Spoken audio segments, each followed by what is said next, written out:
your decision will determine your future.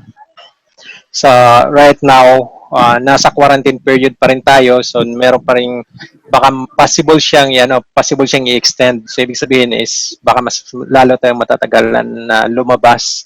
So right now yung nakikita natin ngayon na merong mga circumstances na minsan na lalo na pag ganito na hindi natin kontrolado. So it's a pandemic na nangyari ngayon. But in spite of that, yung mga decision na mga gagawin natin for today, siya yung magde-determine for our future. Is God's love choose no one. So, believe in God and make Him your ultimate choice. So, bakit? Is because sa panahon ngayon is andun yung fear. Andun yung fear ng tao. Anong mangyayari kinabukasan in a few days, tuloy-tuloy na ba ito hanggang in a year yung pandemic na to or mag-stop, 'di ba? So pero yung decision na yan is mayroon din rin tayong part nun. It's either makikinig tayo sa pangulo natin na mag-quarantine or lalabas tayo. So yun din, so the same thing. So andun pa rin yung decision. So on this, we are believing that God is in control. Okay? Siya pa rin yung magiging ultimate choice natin sa mga decision, sa mga gagawin natin for today. Kaya believe in God and make Him your ultimate choice. So basahin natin dito sa Joshua 2 verse 8 to 11. Sige lang, minimize ko lang yung ano. Okay, so before the spies lay down for the night, she went up on the roof, verse 9, and said to them, I know that the Lord has given you this land, and that a great fear of you has fallen on us, so that all who live in this country are melting in fear because of you.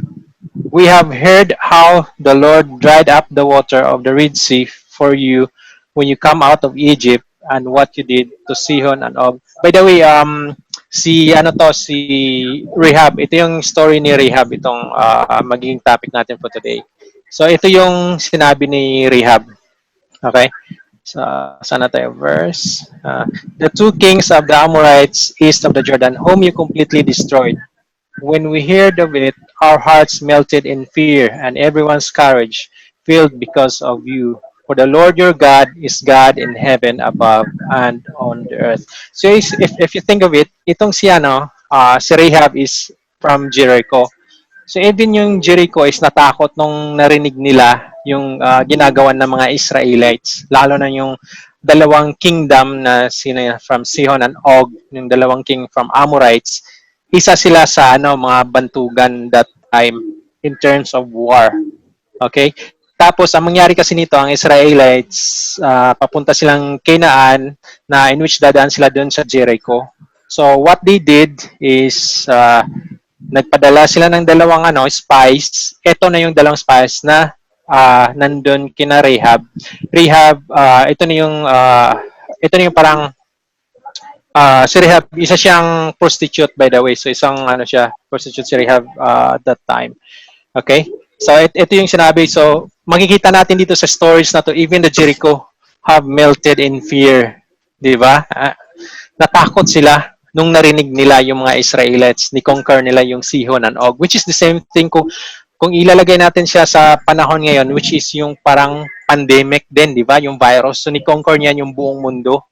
Kung isipin mo, parang lang daw siya, parang pneumonia, parang kapatid lang ng pneumonia ng SARS, parang ganun. Pero tingnan mo yung ang laki ng impact, total of 1 million, I think 1 million plus na ngayon yung affected ng virus na to sa buong mundo. So ganun siya so the same thing. So the people now is in fear as well dahil wala kasi pa siya ngayon wala siyang vaccine kung tutuusin yung so ginagawa pa siya sa ngayon. So the same thing din nangyari. So si Rahab is meron din siyang fear at that time. Okay? So yung magiging decision ni Rahab, yun yung susundan din natin ngayon moving forward.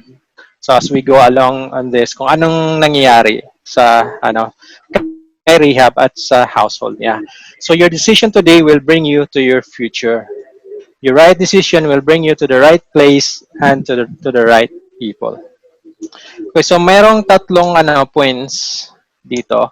So first is the safest place is in the side of God and His people. Okay? Sabi dito sa Hebrews 11 verse 31. By faith, the prostitute Rahab, because she welcomed the spies, was not killed with those who were disobedient.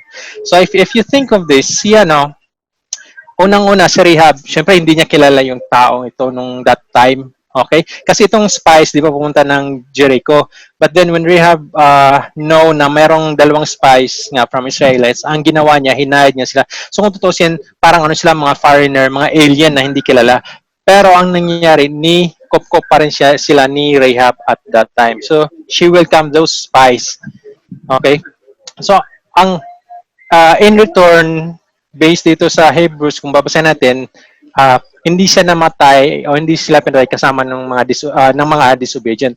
But if you think of it, parang ganito din yun sa buhay natin ngayon, sa panahon natin sa pandemic ngayon, is the safest place is in the side of God and His people. Wala tayong ibang mapupuntahan kundi si Lord and also His people. Pag yung His people, these are our church mates, these are our pastors, these are the people that inside the church that would help us for us to grow, okay, to grow spiritually.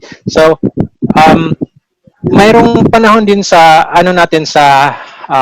time o sa buhay natin na minsan hindi natin ini-expect yung mga bagay na ganito, but we have to know that God is in control. We have to know that God is always there. Okay?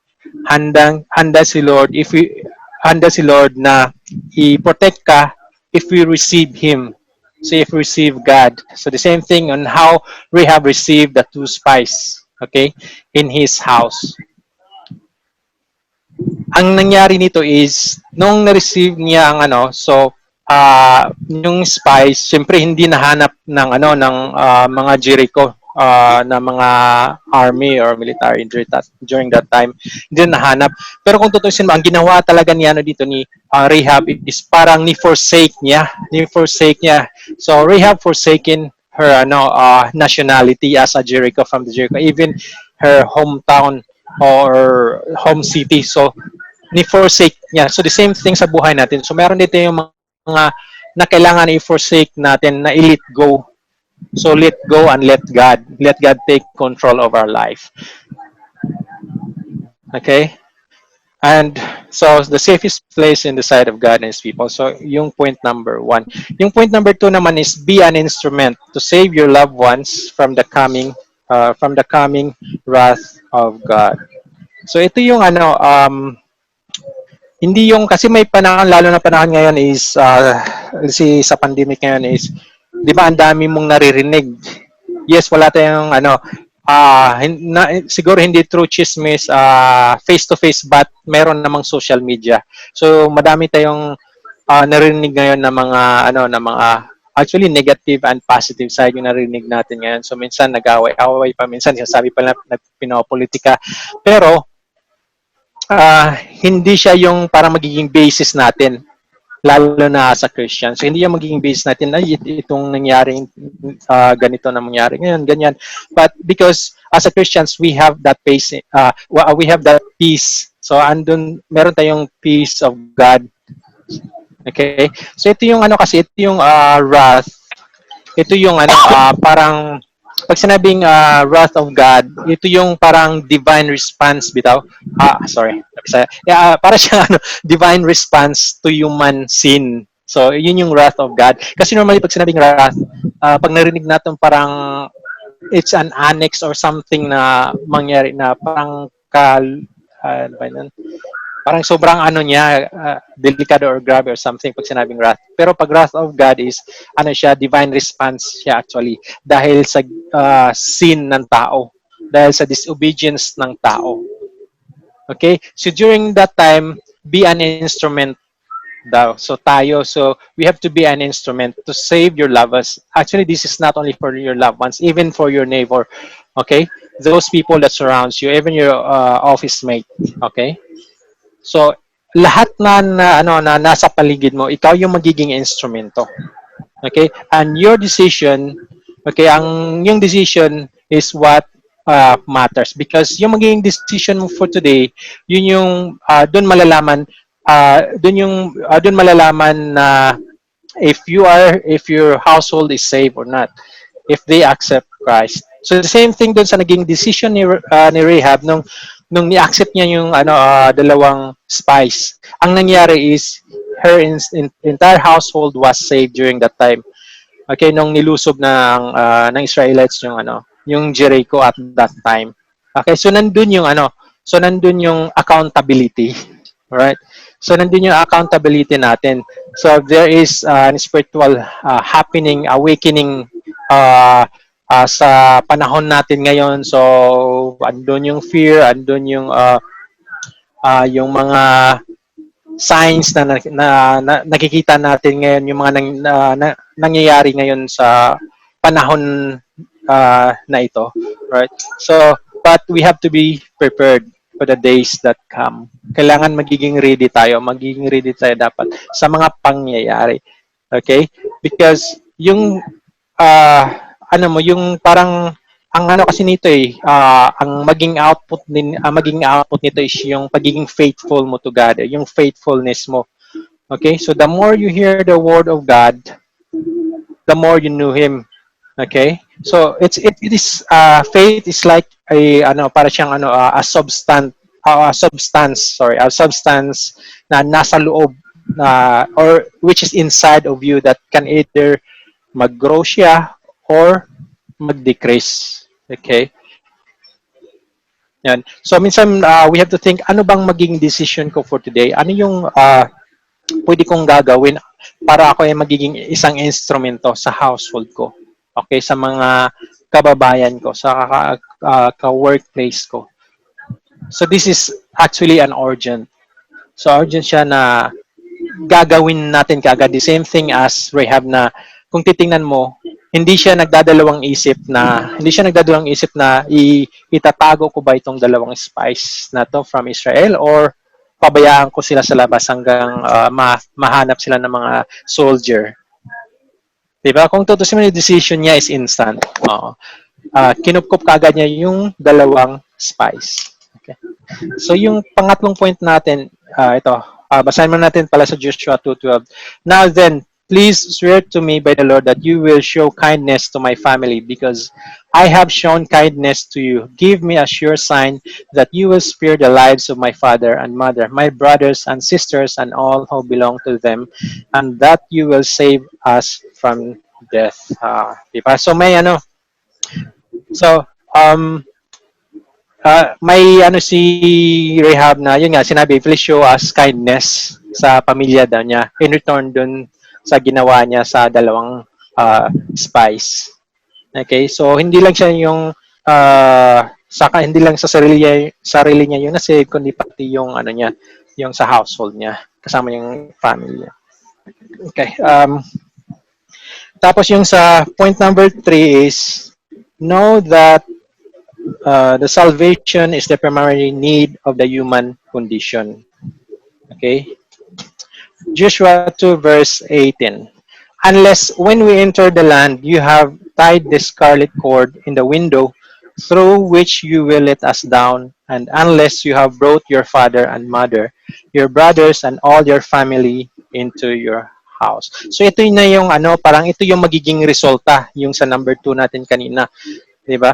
So siya yung magiging resulta pag ginawa niya to. So ang parang binigyan siya ng scarlet cord. Okay?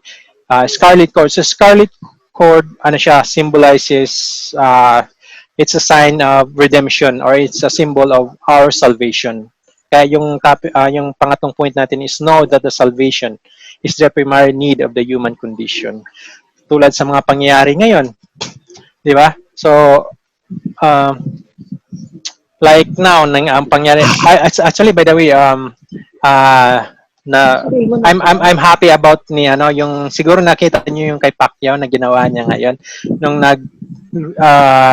siya about the word of God, nag-share siya, 'di ba? So nakikita mo yun na even him nagpagamit siya kay Lord to be an instrument doon sa mga niya, sa Senate. So not only, I believe, not only sa Senate, because kilala na siya, si Pacquiao, ginawa niya to voice out the word of God to the people. Kasi alam din niya na andun yung fear. So nagiging instrumento siya for for the salvation. Okay? So yun yung kagandahan dun as a Christian. So it doesn't matter kung saan kang banda, saang status ko mo ngayon, kung saan ka nilagay ni Lord, pwede kang gamitin. Okay? Or it doesn't mean na dahil senador niya, pwede niyang gawin. No, pwede rin siyang gawin sa family natin, sa mga relatives natin. Okay? So unless we enter the land, you have tied the scarlet cord. So scarlet cord is, ano siya, parang Rahab accepted the lamb, the blood of the lamb. So parang ganon yung nangyari dito. So Rahab accepted the blood of the lamb. So is still a symbol of a scarlet cord na yung nilagay niya dun sa window. Okay? So it's because alam naman natin that God or Jesus is the only way, the truth, and the life. No one comes to the Father, di ba? Except through Jesus. So bring Jesus into your home, bring Jesus into your family, okay? And introduce Jesus, lalo na ngayon sa mga kaibigan natin na hindi pa kilala si Jesus. Or kung kilala man nila by name, but not by relationship. So it's about time for them to know who really Jesus is in your life and into their life. Okay, be that instrument and pass that scarlet cord to them as well, so they will know Jesus and they will also save their household. Sa Israel during that time, yung bago sila mag-exit ng Egypt, merong katakot-takot na plate yung pinadala eh. Pero sa final, magdidesisyon sila para sa future nila na pinangako ng Lord sa kanila, ay sumunod sila doon sa pinagagawa ng Diyos. Katulad ng nangyayari kay Rahab ay naduktong siya eh, sa blessing eh. Nawala doon sa curse eh. So, nung sumunod sila, nilagyan ng dugo ng tupa yung mga pinto. Dahil sa kanilang pagsunod, dahil sa kanilang lockdown, hindi sila lumabas at sila ay nagdiriwang sa loob, nag-breaking, kumbaga, ang breaking of the bread nila, yung Passover meal eh. Naglitsyon sila ng tupa, salo-salo sila hanggang sa lumipas yung sumpa ng Diyos at sila ay nagkaroon ng breakthrough. Ganon din yung sa Joshua, ganon din yung proseso ng Panginoon. Kailangan lang talaga ay meron tayong susundin, may gagawin. Ito yung magde-determine ng ating future. Siguro sa panahon ito, kaya ang mga ganitong bagay na pinapahintulot ni Lord ay nagbibigay sa atin to ng pagkakataon. Yung sabi nga ay faith versus fear versus faith, no? Nagdudulot ng fear eh. Pero sa atin ito ay dito natin makikita that we can trust the Lord, that He is still in control, that the Lord is still on the throne. Kaya hawak pa rin ng Diyos. Ano man ang pahintulot niya, katulad ng araw, pinahintulot niya persecution, na-persecute yung iba, pero mayroon purpose ng Lord kung bakit niya ginagawa ang isang bagay. Na ginagamit niya itong pagkakataon ito para magawa niya yung plano niya. Yung plano niya, di natin nakita. Pero yun ang nakita kong naggamit sa Jericho. Eh. Talagang ginamit ni Lord yung para magkaroon ng breakthrough. Saka ang kagandahan kasi din nito, Pastor, is, dagdag ko lang, is even kung tutusin si Rahab, he doesn't know God, but he know the God of Israel. Sa wala talaga siyang, yes, prostitute, wala talaga siyang pero he knows, he believe the God of Israel. So ito yung kagandahan dito, is dahil dun sa faith, may faith siya. Kasi kung wala yung faith yun na nagkadugtong kay Abraham, pwede niyang sabihin na baka baka nilinilang lang ako nito, baka patayin pa baka isama pa yung family ko. Pwedeng ganoon eh. Kasi Rahab is still a person. Meron din siyang pagdududa, lalo na pag hindi niya kilala yung tao. The same thing ngayon, meron din tayong pagdududa. Lord, mabubuhay pa kaya ako bukas? Lord, paano kung biglang paglabas ko may COVID pala doon sa kasabay ko doon sa sasakyan, or mga ganun na mga sitwasyon which hindi natin alam. So ganun mga bagay. But know that itong mga pangyayaring ito is already a consequences dahil of that sin or disobedience ng tao. So dahil nga because of that divine response na ginawa ni Lord. Kaya sabi ko kanina na wrath of God, this is a wrath of God which is a divine response to human sin and disobedience. The same thing dun sa mga Israelites. Dun sa tagiging disobedience la. Even yung na may hinihiling sila kay Lord, madaming beses sila pinagbigyan ni Lord kasi matigas yung mga ulo ng mga Israelites. Pero know that mayroon talagang consequences na mga mangyayari. Okay. Ang kagandahan is God knows how, kung paano ito ayusin. Alam na ni Lord, meron na siyang mga solutions nito bago ito mga pangyayari. Kaya yung decision niya is, are we prepared? Are we ready? Actually, si Rahab, nagsinungaling nga si Rahab, di ba? Pero ang punto dyan, nasa roster siya ng mga taong manampalataya nasa Bible. Yung pagsisinungaling niya ay pagsalig niya, pananampalataya dun sa lahi ng kaligtasan. Kaya doon siya kinikilala bilang grandmother ni Jesus dahil nga doon sa kanyang pananampalataya at pagsunod doon sa bansang Israel. Pagiging obedient. Pero sabi nila, bakit nagsinungaling? Sa Old Testament kasi hindi pinag-uusapan. Sa Old Testament, ang pinag-uusapan yung bahagi mo doon sa lineage ng Israel sa pagsunod nila kay Yahweh.